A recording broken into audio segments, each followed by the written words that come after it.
oh, leprechauns don't play basketball, is Magic O'Grady has more than the average tricks on the court.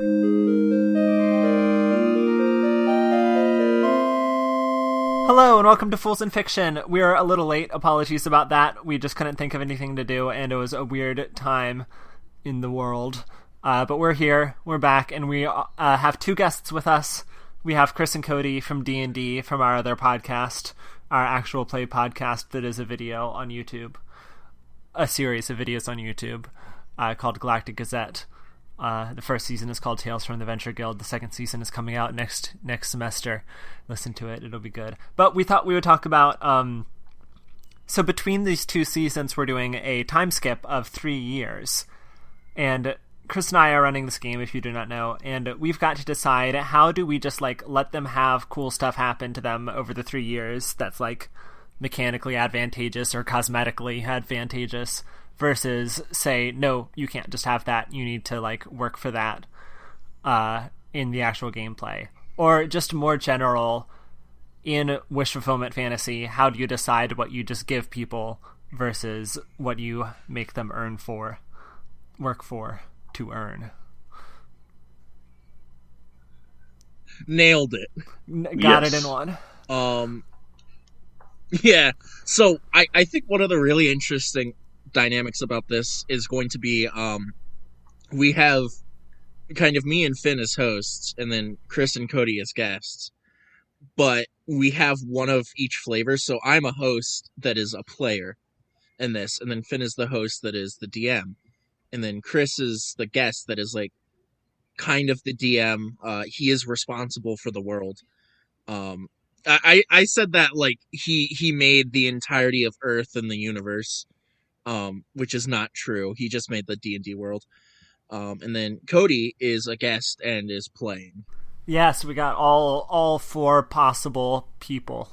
Well, yes. As someone who's completed ethics training, I declare no conflict of interest and say you should give the characters whatever they want.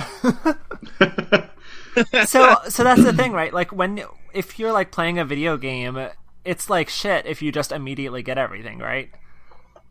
I mean, I guess it's a whole aesthetic. Yes. I mean, it's...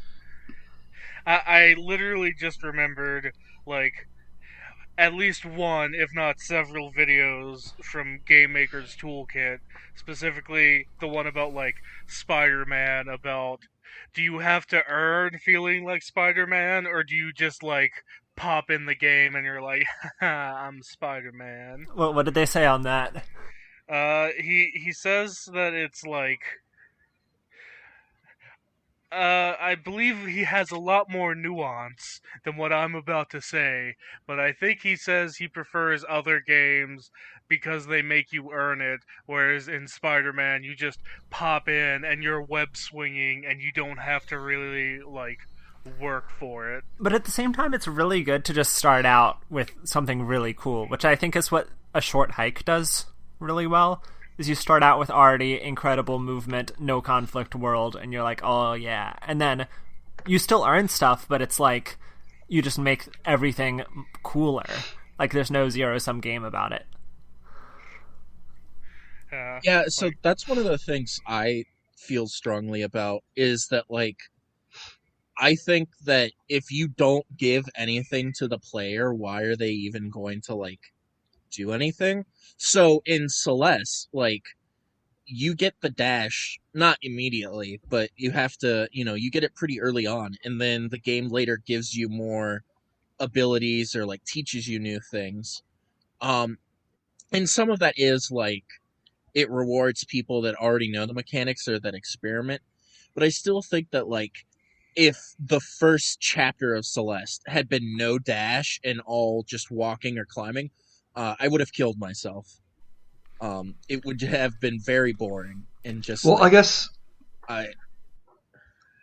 the difference in those things is abilities versus goals. Abilities can be given, but goals have to be earned, I think. And I think when you're doing that's true. TTRPGs, it's good to let the players define their own goals, right? For example, what's something that Nissa wants to do? Nissa is Joe's character. Nissa wants to take down the Solon Empire. And we're not going to have that happen during the time skip. Yeah. Nah. I say we A roll goddamn with shame. But it. Post time skip. There's no conflict. We've defeated racism. Everything's cool.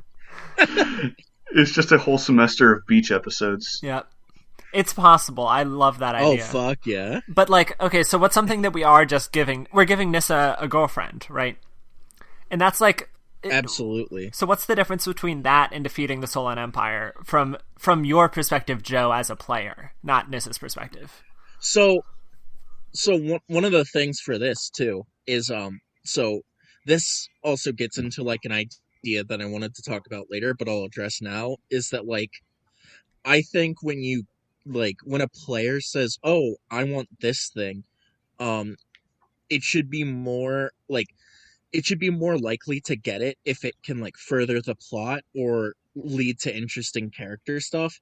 So the reason I was like, oh, Nissa should get a girlfriend is not, oh, I want my character to have a girlfriend and live vicariously through that. Which would be hard because Nissa is a girl and I am a guy, and therefore living vicariously through someone who is not my gender would be difficult to say the least.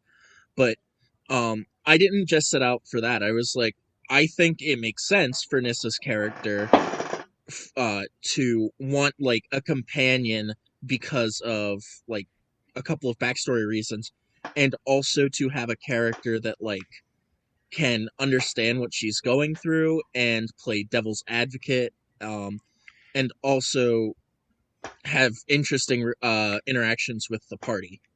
So Someone like to ask the real one of the questions. things for me, Can love bloom on the battlefield? shut the fuck up, you can't say that joke. I know Finn doesn't get that joke. I don't know if Correct. Chris gets it. I'm pretty sure I get it. Okay. It is only Finn left in the dark. But so I think like, you know, that's another thing that's, I won't say unique to me, but one of the things I will be doing that I don't know if the other players are doing is like doing some kind of creative writing alongside Finn to not quite role play everything, but to get stuff down. So for the most part, Nissa isn't like given a lot of stuff without like at least interacting with it beforehand. So you, But I think no, go ahead. oh, I was just saying. So as a player, you want to get the experience of doing these fun fantasy things, and Yeah. I think the question is, what way do you want to get that experience, right? And like with Nissa getting a girlfriend, like that's fine being an incidental thing that because it leads to the second one being more interesting. Whereas the second one, the defeating the Solon Empire, if that's what you all do, is something that you all want to experience as a bigger challenge, right? I Yeah, think it's like 'cause, like- destination versus the journey. Yeah. Because, like, getting a girlfriend, like, the act of role playing and, like, rolling persuasion or whatever is, like, kind of boring. But once you have it, it's like, ooh, Joe, let's roleplay us dating. oh god. God, that would be hysterical. Well, that's what happens on Um, like on Taz, right? Is that we have like a romance between several of the brothers' characters, and it's bizarre. Well, I mean, I find it interesting. I don't do the podcast listeners know this lore that Finn and I used to date. Oh, I don't know. Which I if they don't, they know now, and if they did before, they have been reminded. But look, no offense to you, but I'm not quite gonna be like, yeah, I'm gonna RP dating my ex. Yeah, it's just in not a fantasy setting. because it's not what we want to get out of D&D. Like, Yeah, just and no offense, I wouldn't RP dating my DM regardless of who they were. Mhm. I just find it way funnier of this context. Yeah. And like Nissa having a girlfriend gives you lots of different Right. like things in your toolkit that you can do that could be neat. Like, oh no, she's in danger. Oh no, there's a secret, whatever. Whereas like defeating the Solon Empire, it's like from a player sense at least, once you do it, you're done. Like, ooh yeah, all this politics, the world power vacuum, whatever, but like that's world building stuff. That's not like the player like, ooh, what can I do now? So it's like I think you said it well about the journey and the destination, Cody. It's like when you're doing a wish fulfillment thing, the wish isn't just that the thing is done, it's that you do the thing, right? That like you're in that whole process and you're doing the stuff. And you get to experience that, not just like it is done. Because you can just say, oh, I have $1 million. It's like, great, in your fantasy world that is true.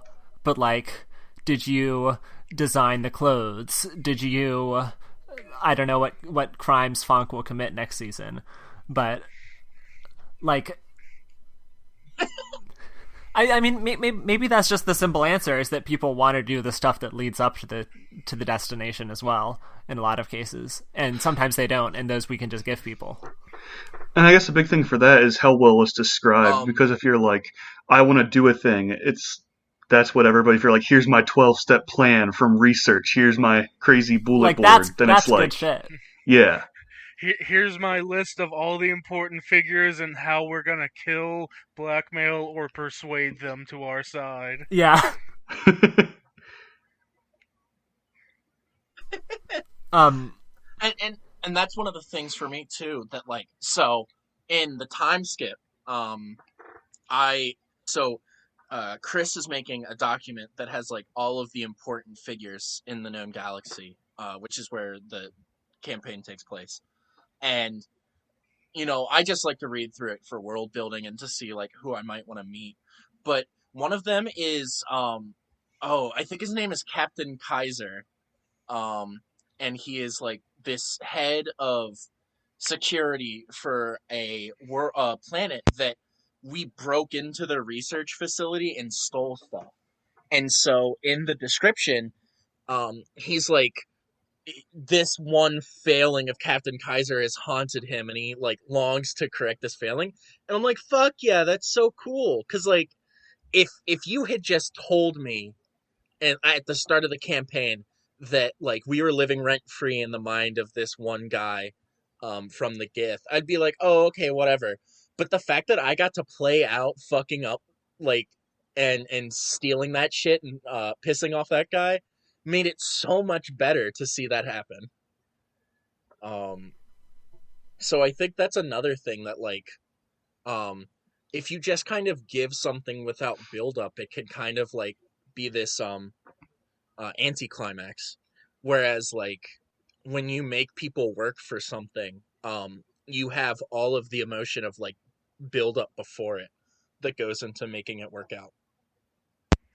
Yeah, like I talked about this with Chris before, but like just to say it, in terms of the build up, making something worth it, I think like by pure happenstance, we completely made the like incident causing the time skip like that much cooler. Because if it was just the event of, oh yeah, the planets crash into each other, whoopsie daisy, it's like whatever. But the fact that we like caused an oopsie daisy and caused God to explode that made them crash into each other, that's really earned. I'm really glad you all enjoyed that, because when Chris informed me that could happen, so I had already made the plan of like the planets crash into each other, there's a refugee crisis that like leads to a shift in the galaxy. When Chris had the idea that the god could explode to cause that, and it would be all Ural's fault, not like actually Ural's fault, because it's not, but like directly linked to Ural's actions that have been like directly linked to all of Ural's actions throughout the whole thing, like that was a moment Chris and I just like danced around for a minute and we're like, ooh, we cannot wait until you all know. And I think a really important thing when you're doing... Sorry, go ahead, Joe. Go ahead, Joe. I was just saying, like, I genuinely cannot believe. Yeah, so podcast listeners at home, I'm hella delayed from the bad Wi-Fi on my end, so there'll be like gaps or whatever. But I am genuinely shocked that all the dominoes fell such that we not only succeeded in killing the parlor trick god, but we also decided to take his body with us on our way to the planets that we're going to crash, such that he could rise from the dead, jump out of the ship, and explode, causing them to crash. So I was like, holy shit. It should also be pointed out that the parlor trick god rising from the dead and exploding is a well-established thing that can happen. Like, that was a central thing to, like, the world building. But anyway, something I was going to say... Yeah, just none of us knew it. Yeah, and I reminded you all several times in the course of the campaign, why don't you all talk to the parlor trick god? And everyone was like, nope. I'm like, something bad. Anyway, what I was going to say is, when you're doing a big twist that doesn't seem... that, like, it didn't seem like there was a lead up into until it actually happens... I think that it's important to keep going from that. Like, I think that if that was the end of the campaign, that would be sucky. But the fact that we're using this to set up a kind of season 2, I think, gives it some more justification. Because otherwise, it would feel like we kind of swept everything that people were trying to earn out from under them. Is that something you all resonate with? No one is speaking. I agree in that, like, if the campaign had just ended... Offensive. Reminder, you gotta give me a sec to come through. He has a solid 5-second delay. Like, you did just remind us. If the campaign had just... I forgot. So, if the campaign had just fucking ended with the planet... with God exploding and crashing planets, it would be like, oh no... like, we did that and we can't fix it.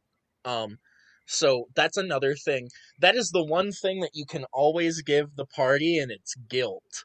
And it's one of the best motivators in all of RPGs. I was really worried that it would bring down the tone.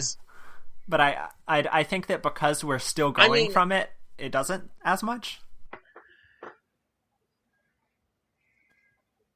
I would say, at the very least, Nissa still feels insanely guilty for what happened, but has also kind of, like, adjusted to it. I mean, she's been given 3 years to work through it, and also is kind of like, well, you know, it's not necessarily how could I have known, but just, like, what would this have happened anyways? Would bad things have happened? And, like, I as a player know that regardless of her actions, it would have happened. But I think part of it is just like, you know, sure, I did fuck up, but I have to keep going and, like, try to fix stuff now. Like, I think there's the separation between character guilt and player guilt. Characters could feel guilty, but the players themselves are like, fine. Because you know we're trying to tell us a story, right? Yeah. It's like there can be low points in a story that aren't low points in the real lives of the players. Maybe obviously.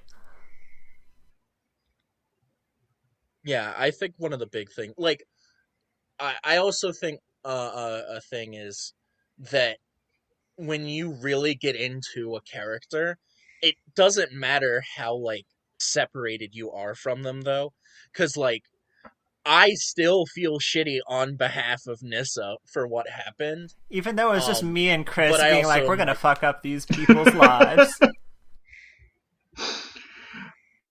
Yeah, of course. And, like, they're not real. Like, these are all just imaginary characters. And, like, it could just as easily be, like, Chris could write that the Dragon Balls are real and we can wish them all back to life and, like, have no consequences. But I think part of it is still, like, oh, man, that's a really big fuck up. And I think that's a really good strength on your guys' part as DMs and people who have created this. I think that you know, despite being fully aware of the fiction, I still feel, like, attached to it. I think that brings us back around to our kind of topic, is that when characters get stuff, even if it's guilt, the players also get a little bit of that, right? Like if you're playing D&D, so you can get stuff in like in the most kind of basic selfish sense, I suppose. And when you're DMing, you have to design it such that your players get the things that they want, right?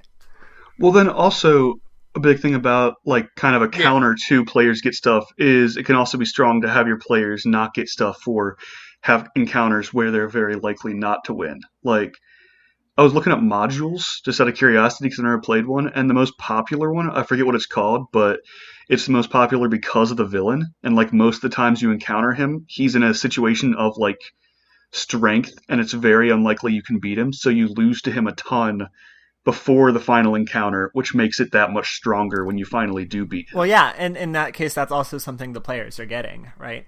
The characters but it's the lack of getting the victory in like the previous 20 encounters with the main boss. Yeah. Cody, I want to hear. To further speak to one of those things, go ahead, Joe. You're good. Go ahead with the Cody tangent. I'll speak to this later. Okay. All right. Oh fine. my god. So Chris, decide who's going. Is it me or Joe? I'm gonna go, and nothing can stop me. Okay. All right. Good. So I think one of the really big strengths for this as well is that you can like. I think it's also being able to give like players and characters a sense of awe as well in world building especially, but like if you just kind of give a character like a victory and be like, oh yeah, like you guys wiped the floor with these people or whatever, it doesn't matter as much as if you like roll through something and you have really cool moments, or like you get totally wiped by this thing you could have never expected, and you're like, oh my god, I can't believe that happened. And like one of the things I'm thinking about is like there are a bunch of like there are 8 giants, I think, on one planet, or giant statues, and part of my brain is like, wouldn't it be cool to like hijack one of them or like destroy it? And if Chris and Finn were like, yeah, you do that, I'm like, who cares? But if I go like through a month of campaign stuff and just like work so hard and I finally do it, like the payoff for that and the awe of it is just so much better. I don't know, I feel like I'm repeating stuff, but no, I understand. I agree. The thing I wanted to ask Cody is, I feel like I haven't really understood very well the kinds of things that Fonk wants. I mean, I know he's trying to get a ton of money. I know he's trying to get a ton of crew. But how do you want us to handle what we give Fonk in the time skip versus what we don't? I mean, obviously we're going to give you a ton of crew because Chris is making the documents for that. But like, what's your longer term goal for Fonk? I mean, depends. How long do you want me to talk about? Are you saying how long do we want you to talk for in real life, or how long, like in the future of the game? How long term of a goal do you want me to say for him? Because he's got like an enigma in a puzzle in a riddle. I mean, however much you want. Because I mean, like short term, long term, he wants like to gain access to like information networks and stuff to get power. Longer term, like he wants, after the war starts, like, hey, we can take down the Solon Empire, you know, the bad guys who do us slavery and such. And then like long term, he has like all his money and power, and he's either able to go, hey, stop the racism, and then finally go to school, or be like, you know what, I'll make my own school with blackjack and hookers, and then make an even better school where racism doesn't exist. So what I'm getting is that, Cody, you want to, as a player, you want to play a character with like a Wikipedia page. Does that sound right? You want to be you want to play a character with eras.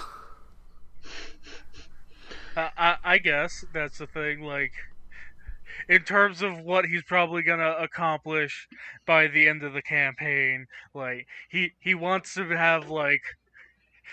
have his fingers in a lot of pies, so he has like favors and connections that he can work with.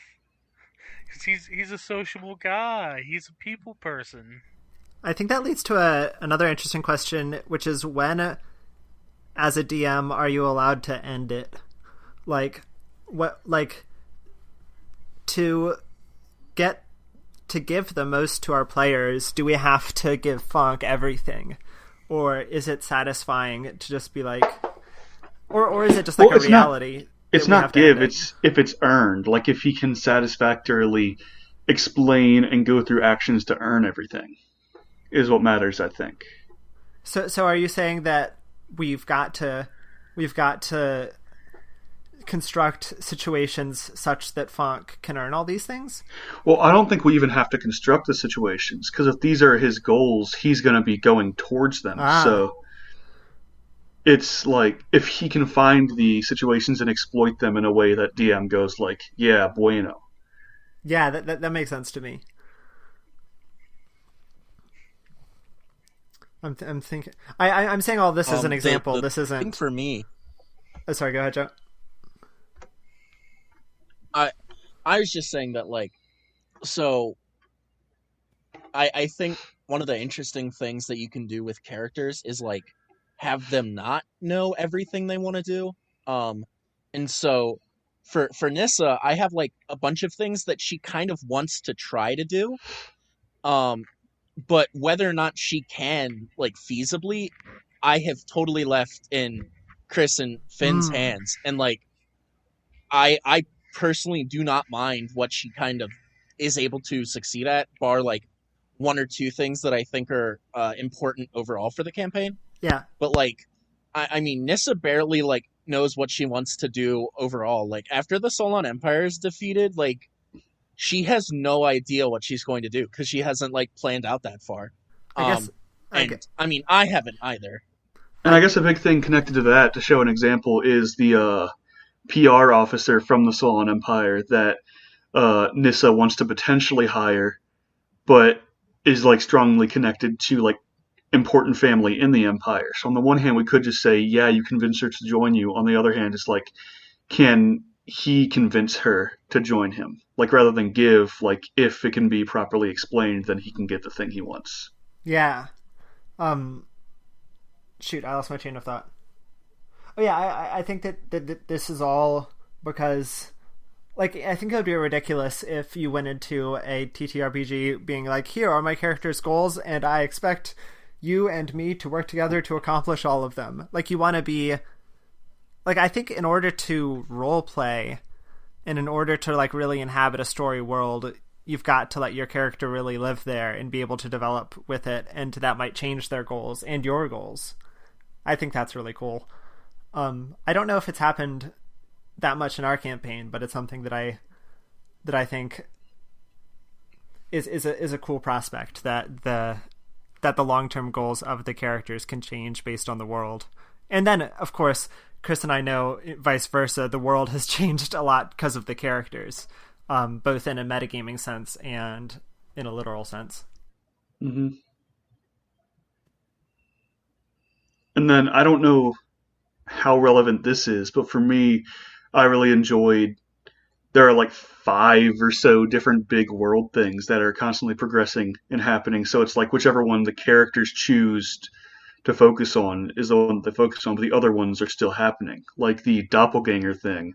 If they had done the Rogue Planet quest earlier. I forgot. Yeah, like if you had done the Rogue Planet quest earlier, you would have potentially got into the intrigue of whatever the doppelganger thing's going on. But because you did a different thing, you just know that is something that's progressing. So yeah, I think that's fun for me. I really like how in D&D and other TTRPGs, the game is kind of being designed as it's being played. I think that's just so cool. Well, then I guess it's also just, there's not only the one storyline existing. It's not just, they chose something, and that's the only thing that matters anymore. The other stuff is still existing and will eventually probably tie into the storyline they choose. But and if they ignore it for too long, maybe another god will explode. But for me, that's I don't know if that makes the choice feel more earned. Well, what do you mean? I don't know. Go on, Joe. Sorry. No, it's fine. I'm butting in because like my ADHD is really kicking in.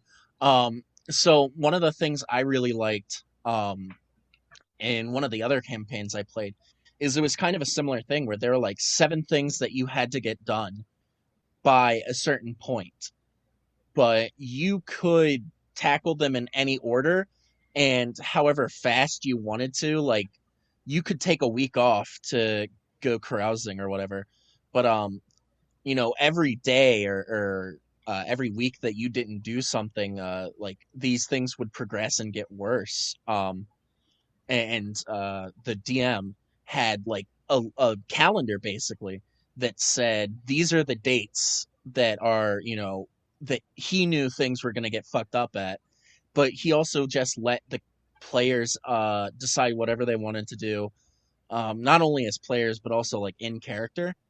And I love when D&D is used to do that, where like it has a world that is progressing, not around the party, but in general. I saw some video a long time ago about a video game that has that, and I always thought that was the coolest thing. Sorry, my contribution to this podcast episode has turned from making grand points to just saying I think D&D and video games are cool. But stuttering, you all are making good points and saying interesting things.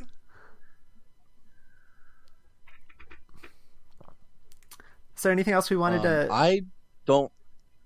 Go ahead, Joe. Oh, I was about to say what you're about to say, Finn. Where I was like, I don't know what else we want to say, other than you guys should go. You, the listeners, should go watch Galactic Gazette, specifically Tales from the Venture Guild, which was season 1.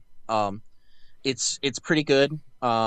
We do morally decent things sometimes. And other times we're just trying our best. So Chris has written. I don't know. I was just saying. So like when you're watching the show, it can seem like I'm like in charge, which is the case because I'm the DM. But Chris has written nearly, if not over, 1,000 pages for this, and I should just note, as I should always do, that Chris is in a large part, the brains behind the project.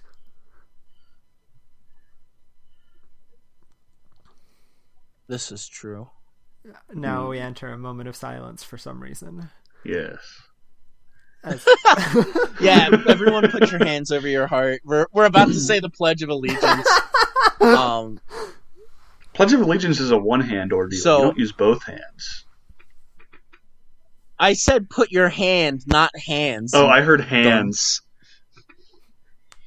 Oh, I am the dunce. No, so I can't think of anything. I would do the I guess I can do the shilling. I don't think we're officially affiliated with them anymore. I don't think so. I haven't checked.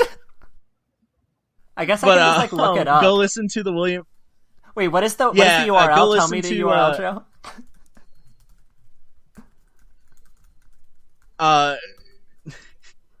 God, I had it, and then you said tell me the URL, and I completely fucking lost it. I got it. I typed it in as Spreaker.com/user/PNWM, I think. Oh, hey, we're still on it, even though we haven't paid dues. All right. Ah!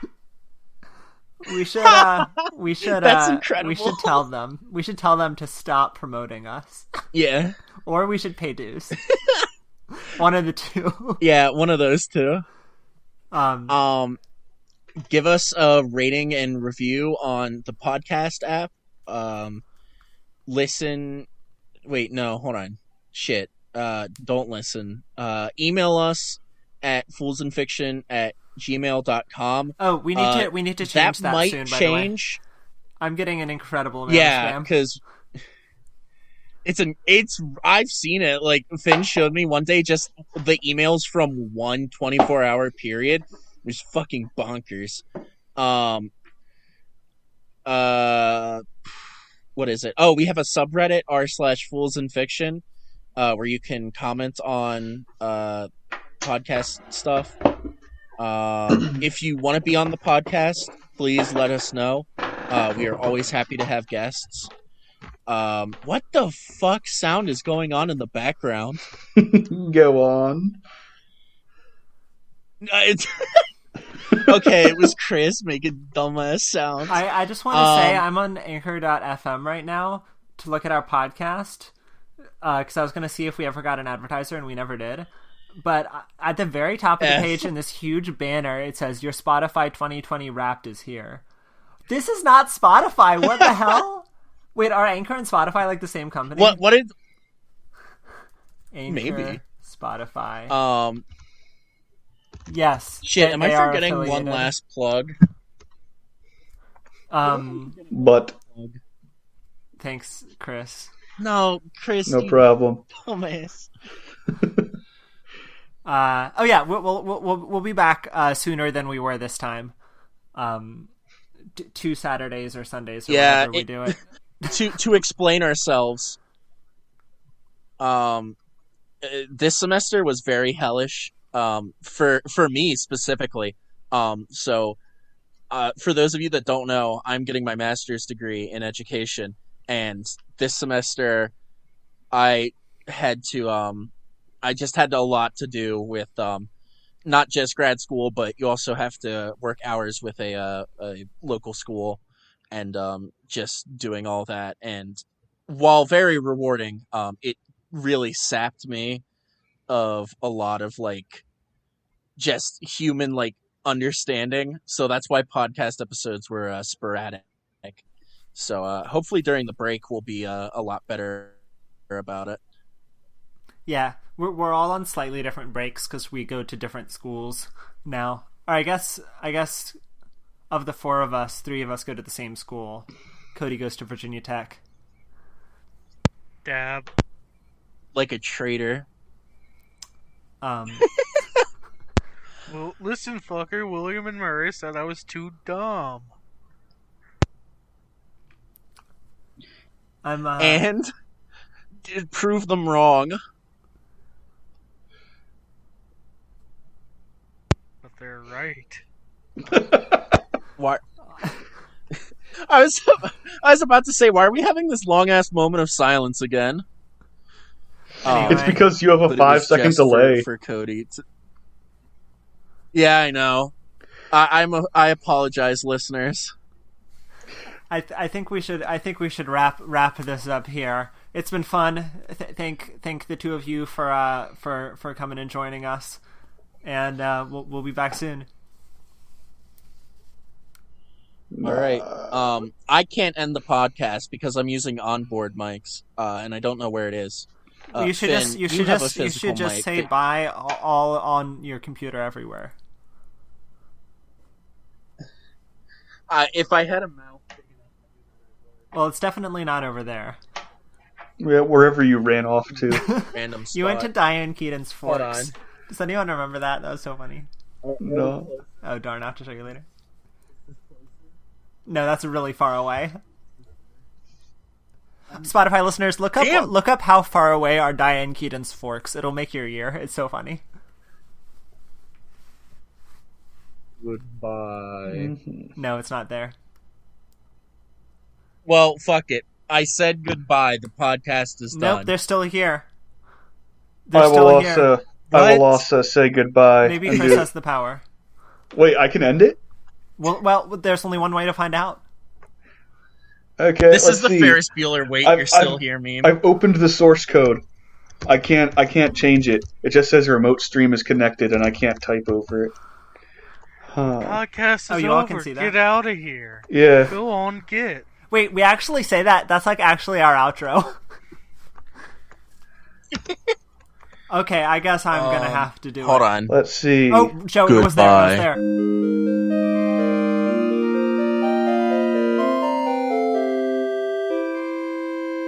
Please, for the the love of God, turn the podcast off.